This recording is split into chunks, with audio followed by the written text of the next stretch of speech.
It is with great pleasure that I have the opportunity to introduce Stacie LeBlanc. She is the co-founder of the UP Institute and the president of the American Professional Society of Abuse on Children, APSAC. She is a passionate advocate for children and an attorney with a master's degree in education. After 32 years of responding to child abuse, first as a supervising prosecutor of a child abuse unit that maintained a 94% conviction rate, and secondly, as an executive director of two child abuse nonprofits, the New Orleans Children's Advocacy Center and the Audrey Hepburn Care Center, Stacie moved upstream to solve child abuse, providing consultation and trainings. She has created sought-after programs, including Beyond Mandatory Reporting, Dear Parents, Teens, Sex and the Law, and Painless Parenting. Stacie has provided over 750 interactive trainings for more than 53,500 individuals focused on translating research into successful practice. She has published 5 books for children and multiple articles on the benefits, evaluation, and implementation of prevention programs such as No Hit Zone. Stacie chairs the National No Hit Zone Committee for the National Initiative to End Corporal Punishment and serves on the National Review Board for the U.S. Catholic Bishops. She has received numerous awards, including Outstanding Prosecutor, FBI Director's Community Leadership, and Champion for Children for successfully passing 11 legislative bills. Beyond family and pets, Stacie's greatest joy is inspiring undergraduates with a highly rated ACEs CAS course at Tulane University. And it is my great pleasure to hand over the presentation to you, Stacie. Thank you. And thank you, Dr. Berman, for coordinating this wonderful opportunity to talk about one of my favorite subjects. And one thing I should do right offhand is update my bio. I'm recognizing I am now the immediate past president. I was able to pass the gavel off a week ago to Dr.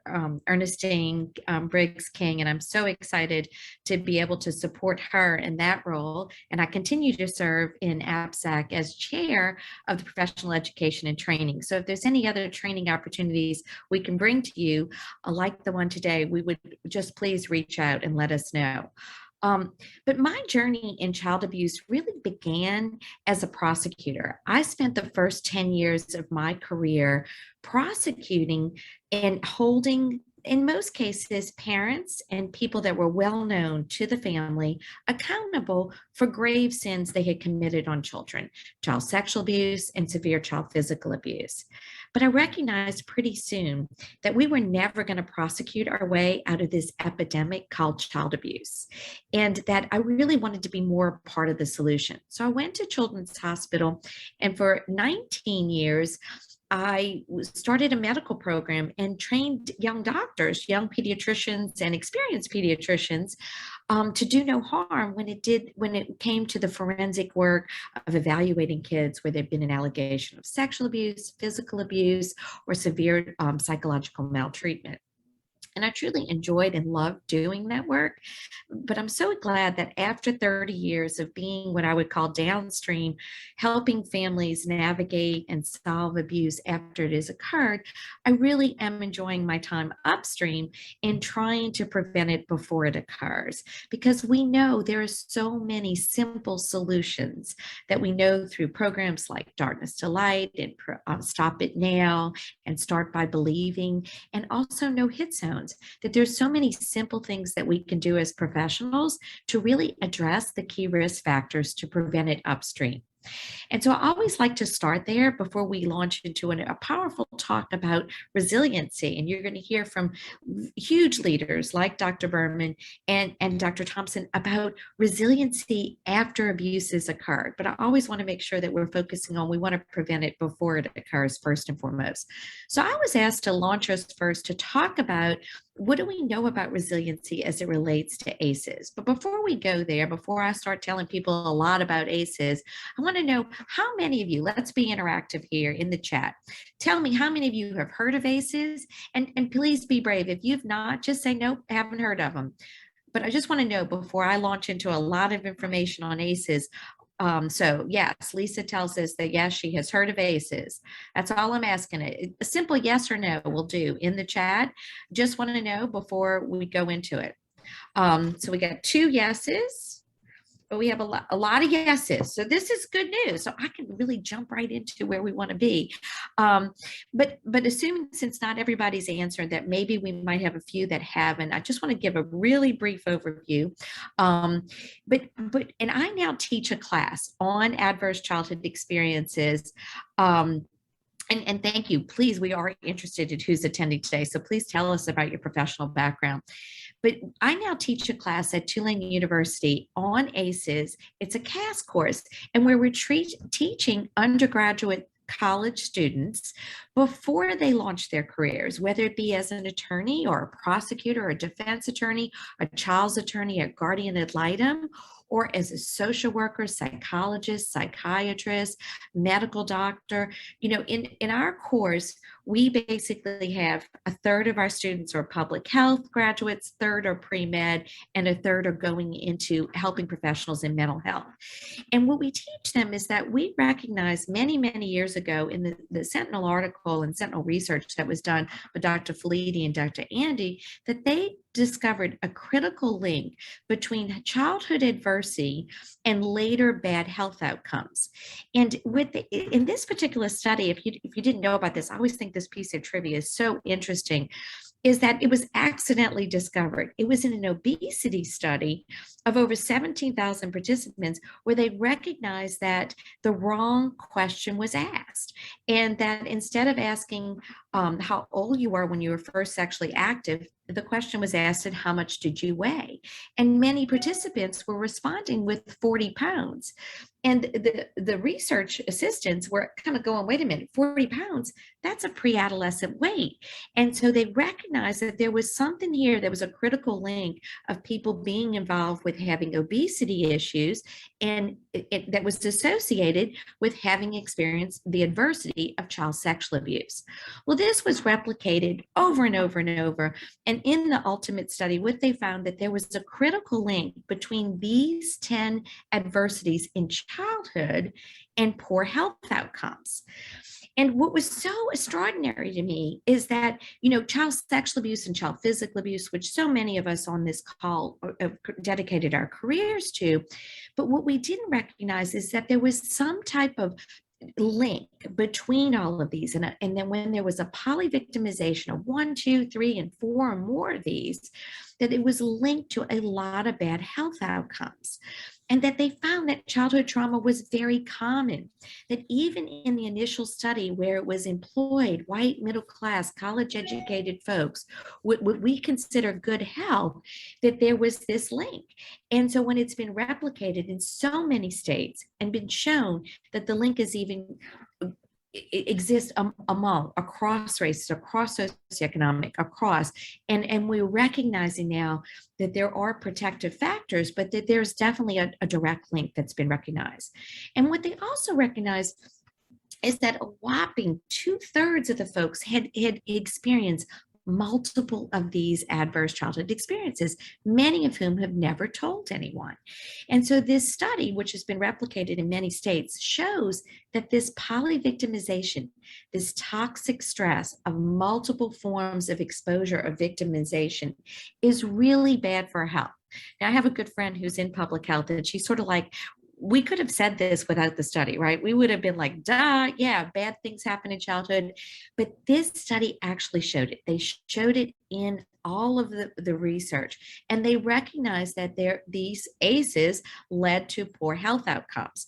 And so since we have so many that are aware of ACEs, I'm not going to go into all of this today, but if you aren't aware, or if you're a policymaker, also recognizing that in addition to knowing that these ACEs in the social science studies, they've been replicated in knowing that now that it shortens telomeres, which is the little cap on the end of our DNA, and that there's a number of epigenetic studies that have also been replicated to show that there is definitely an association between this toxic stress of adverse childhood experiences and bad health outcomes. And for policymakers, also recognizing that this has a cost to society. So I want to encourage everyone, if they haven't heard about ACEs, to get their ACE score. But where I love when I'm talking about ACEs is to also encourage everyone, and this one this particular site completely free. You can also get your resilience score. And there's many different ways to achieve getting your resilience score, but I think it's an important piece because we now realize that there are protective factors and that studies are showing that there are relationships in our life that were protective. There are many different things. There may be many of you that are on this call that have excelled in school and had intellectual capabilities that maybe others didn't, and those were protective in your life. And so we really want to make sure that we understand what we can understand about ACEs, but what can we do about it? Now, first and foremost, before I launch into any talk about resiliency, I always want to go upstream and saying that I am not here in any way saying, well, let's not worry about adverse childhood experience and preventing it, and let's just help kids bounce forward after they've experienced it. First and foremost, my heart is upstream in preventing it. But we recognize we can't bubble wrap kids, right? Adversity in childhood is common, and as hard as we all try and dedicate our lives to preventing it, there are going to be adversity that kids experience.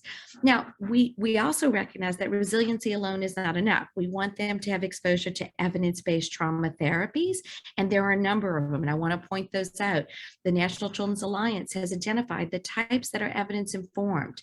But we also want to recognize that even when we can't prevent them and kids have experienced ACEs, that there is a component of resilience that can trump and can overcome, even sometimes without, we would prefer that they get the evidence-based therapies, but even when we don't in the communities, maybe can't afford such, we know now that there are certain things that we can do to help with resilience. And so I love this particular quote, it's not mine, is to remember that the A score is not a crystal ball. It's just meant as guidance. It tells us about a risk factor, about our health, and that we know that there are people who spoke to their 101. But we also know that there are certain things we can do that can influence us and help us to address this. Now, my best way to talk about resiliency, I like to talk about in the original 10 ACEs that were discovered in with Dr. Felidi's original study. One of the things that was not on the list was having a parent who died. Now, as a child that grew up in a wonderful, loving, and nurturing home, I cannot even imagine how having a parent who died would not be considered an adverse childhood experience. And so I was on a panel at IVAD with National Initiative to End Corporal Punishment that Dr. Berman's a part of. And I got to ask Dr. Fleet, and I said, how can it be that having a parent die in childhood is not on the study? And he said, well, technically it can be if it's associated with shame. But he goes, I want you to think about it for a moment. What happens? What happens? So I want all of you in the chat. What happens if a child has a parent who has died and they go back to school and the first time the crossing guard sees them? What's the crossing guard going to do? Go ahead and put it in the chat. What do you think is going to happen? And what happens in communities? What happens if someone in your neighborhood has someone that's died? What goes on? What do people do? What do church communities, neighbors, what do folks do? I'm gonna wait you guys out, see if I can get you in the chat. What type of things? Sympathy. What type of things do they do? So like the crossing guard is likely going to hug that child. They're going to give them sympathy. How do they express that? They're going to bring food. Right. Absolutely. They're going to be a casserole. I cannot cook, but I have a casserole that I make if anyone dies. I don't know if it's any good, but it is my way of expressing some energy and some sympathy. But think about it. If that same child who hasn't had a parent who died has a parent who's incarcerated, what is going to happen when they arrive back at school? Are people going to know? It's likely in the paper. The neighborhood knows, the schools knows, but we don't see this. There are no casseroles. And so what we find is when there's shame associated with these type of adversities, that there is not this outpouring of sympathy. There's not this outpouring of effort in order to buffer and somehow provide some protective factors for that adversity. So sometimes we can't prevent the adversity, but we can change how we support. And what we know in the number of studies that children's perception of social support and social reactions to abuse can influence their mental health outcomes and their recovery and their ability to find supportive relationships. So what I love about this is there's so much now that we know, and that knowledge can be powerful because resiliency has been shown that it can be increased. And Dr. Thompson's going to show you a bunch of ways to do that with children. And so we know that there are people with high A scores that do remarkably well, and that our resilience can build throughout life with close relationships. Of course, we want to make sure that they get evidence-based trauma-informed therapy. Now, I would be negligent to not talk about the history. And so when I go back, and lots of people say different folks are the historians, but to me, where I first learned about resiliency and where my studies led me was basically to Dr. Garmazzi, who was a psychologist who was studying basically uncovered, he wasn't studying resiliency, but he was studying adversity. And it was noted to him in schools that there were certain kids that stood out that shouldn't be doing well, but were. And in this case, what he talked about in his discovery was there was a one boy who always brought 2 pieces of bread, no meat between the bread, tucked under his shoulder, tucked under his arm every day to school. And this child had every adversity at home. He had an alcoholic mother. He had experienced child sexual abuse. He had experienced lots of issues at home, had very little to no food at home. But yet somehow he managed to get a loaf of bread, to bring 2 slices to bread. And everyone in the school said he stuck out as being different. And what he recognized is that there was a piece that this child was exhibiting positive deviance, that this child, in the face of so much adversity, had so much gumption and ability to do this. And he stuck out. And so his studies started looking at the children that stuck out, that stood out as bouncing forward, as not being impacted. And what can we learn from them? Now, of course, we want to prevent it. I keep saying it over and over. But positive deviance in children has been replicated in countries where there's malnutrition. There's been a lot of going in and looking at, well, wait a minute, there's malnutrition and folks are not having the same, they all have the lack of resources. So same lack of resources in all homes. And yet they'll bring in certain things for soup. And yet some kids don't show signs of scurvy. They don't show signs of malnutrition. What was going different? And one of the studies showed that when they went in instead into the homes where the kids were doing poorly, they went into homes where kids were doing well, they recognized that families were doing something very odd. They were taking a cup and going down deep into the soup bowl before they served the children. And they recognized that the meat, the little piece of meat that all families were being given, some families were digging deep and that protein was going into that soup bowl and children were getting that protein. In other families, they were ladling it right off the top and the children weren't getting that protein. And they recognized with just giving families ladles and going to the bottom of the soup bowl was helping with nutrition. And that's just it's an amazing study that's been replicated in Peace Corps all over, and showing if they go and get little rice patties, and that the families that were substituting, because they were having the families go out and shrimp the little rice patties to put into their soup, that was a part of this positive deviance. It was this resilience. So I love when we're talking about resilience. Resilience is defined by many different folks, and I would never want to impose my definition. But the one that always comes to me, I don't like to say bounce back, because I think that in some ways we need to think about adversity. We know it has an impact on DNA. It can have an impact on brain structures. Doesn't necessarily mean it impairs, and we can bounce forward. And so I like to think of it in terms of how are we bouncing forward? How are we learning from those who do bounce forward in the face of adversity, so that we can replicate that in our own adult lives and in the families that we serve? And that and in this particular quote really got to me, is that some resilient children were especially unlucky, but yet they still showed adversity. I mean, they still showed their ability to bounce forward. So I definitely want to make the point that we want to prevent the adversity first and foremost. We want to make sure they get the therapies, but there are things that we can do. Now, there are great resources, and I would be absolutely amiss if I did not point out the National Child Traumatic Stress Network. NCTSN, Google it, has a ton of resources. I also love the resources that were promoted during COVID. I actually took a class at Yale, free online, it's still free, on the science of well-being. And I learned so much that Dr. Laura Santos really helped me get through, because she helped me increase my resilience in a time that was very, very difficult for all of us.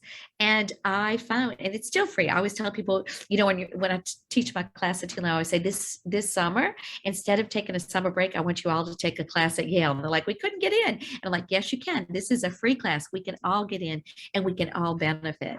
The other thing I love to talk about is that resilience can be a mindset. And I love this book by Emmons. If there's a book you're looking for a beach read, consider this one. Some people are like, oh, are you promoting a gratitude journal? Well, gratitude journals actually work, you know, and people will kind of roll their eyes at me when I talk about this. But gratitude journals really do work. And I experienced gratitude on a personal level after Katrina. After Katrina, I had a tree that literally took my roof off of my daughter's room, and the tree landed in my son's room, and we had to redo all of our sheetrock both up and down, and we couldn't get back into our homes until after Rita had passed, so all that water, but I didn't flood. I did not flood. And I always say I was so lucky because I didn't flood. And people are like, well, that doesn't sound very lucky. You had to rebuild your whole house.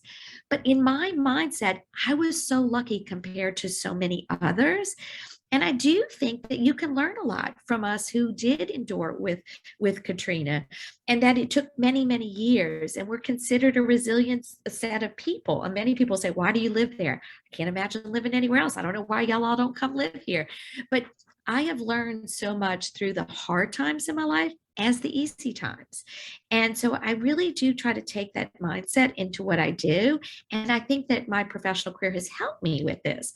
I also love applying the science of resilience as it comes to the classroom. There is so much about trauma-informed schools that we can do. But I'd like to conclude today, and I think of resilience, it's sort of like whether you've never experienced an ACE in your life, and we still have adversity in our life. You still get a flat tire on a way to do a presentation, or on the way to work, or on the way to pick up your kids, and you're like, child protection is going to be called. What do you do in that moment? Do you go like, oh, this is the worst day ever? Or do you go, I'm going to be late. This is a bump in the road. I'm going to learn from this. I'm going to bounce back. And so happiness really is like a leaky tire. We all have to reinflate it. And so I'd love for all of you to just tell us, as we transition here to our next speaker, who's going to give you the real science about how to build resiliency back in children who have experienced adversity that we couldn't prevent. So I'd like to ask all of you, where is your happy place? So please add in the chat right now where your happy place is. And as we go back, I am going to stop sharing. This is how you can connect with me if I can in any way help you. And this is actually my son's photo when we first came back right after Katrina. And thank you for sharing. We have Maria saying Disney and traveling and hugging people. I do love hugs. I'm going to stop sharing now, and over to you, Michelle. I love, I signed up for that course, Stacie. I haven't started it yet, but I did after I moderated the session last month. I was like, that looks really valuable.